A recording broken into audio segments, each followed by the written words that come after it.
ಅದರಿಂದ ಜನಾರ್ದನ್ ಪೂಜಾರಿ ಅವರು ಇದನ್ನು ಮಾಡಬೇಕು ಅಂತ ನನಗೆ ಅನಿಸಿತು. ಯಾಕೆಂದ್ರೆ ಕಾಲ ಬಹಳ ಕೆಟ್ಟು ಹೋಗ್ತಾ ಇದೆ. ಕಾಲ ಬಹಳ ಕೆಟ್ಟು ಹೋಗ್ತಾ ಇದೆ. ಇತ್ತೀಚೆಗೆ ಕಾರ್ಕಳದಲ್ಲಿ ಒಂದು RSS ಸಭೆ ನಡೆದಿದೆ.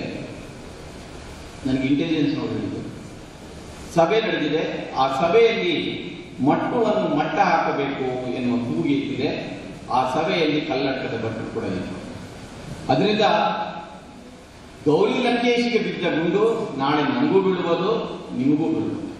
ಅಂತ ಕೆಟ್ಟ ಕಾಲದಲ್ಲಿ ನಾವು ಇದ್ದೇವೆ. ಸಾವಿನ ಬಗ್ಗೆ ಚಿಂತೆ ಅಲ್ಲ, ಸಾವು ನಿಶ್ಚಿತ, ಸಾವಿನ ಬಗ್ಗೆ ಚಿಂತೆ ಅಲ್ಲ. ಆದರೆ ಮಾಡಬೇಕಾದದನ್ನು ಮಾಡಲಿಕ್ಕಾಗದೆ ಅತೃಪ್ತ ಆತ್ಮದೊಂದಿಗೆ ಸಾಯುವುದಿದೆಯಲ್ಲ, ಅದು ಚಿಂತೆಯ ಕೆಲಸ. ಅದರಿಂದ ನಿಮ್ಮ ಮೇಲೆ, ಯುವಜನರ ಮೇಲೆ ಬಹಳ ದೊಡ್ಡ ಜವಾಬ್ದಾರಿ ಇದೆ. ನಿಮಗೆ ಒಂದು ಗುರಿ ಇರಬೇಕು ಮತ್ತು ಅದನ್ನ ಮುಟ್ಲಿಕ್ಕೆ ನಿಮಗೆ ಗುರುವಿನ ಜತೆ ಇದೆ, ಸಾಥಿದೆ.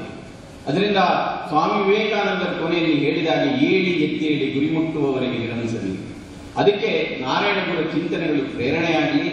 ನೀವು ಇಲ್ಲಿಂದ ಮುಂದೆ ಹೋಗುವಾಗ ಈ ಚಿಂತನೆಯನ್ನ ಮನಸ್ಸಲ್ಲಿ ತುಂಬಿಕೊಂಡು ಹೋಗಿ. ನಾನು ಒಂದಷ್ಟು ಪ್ರತಿಜ್ಞೆಗಳನ್ನ ಮಾಡಲಿಕ್ಕೆ ಹೇಳಿದ್ದೇನೆ. ಅದರಲ್ಲಿ ಕೆಲವನ್ನಾದರೆ ನೀವು ಬಹಿರಂಗವಾಗಿ ಸಮಾರಂಭದಲ್ಲಿ ಮಾಡುವ ಅಗತ್ಯ ಇಲ್ಲ.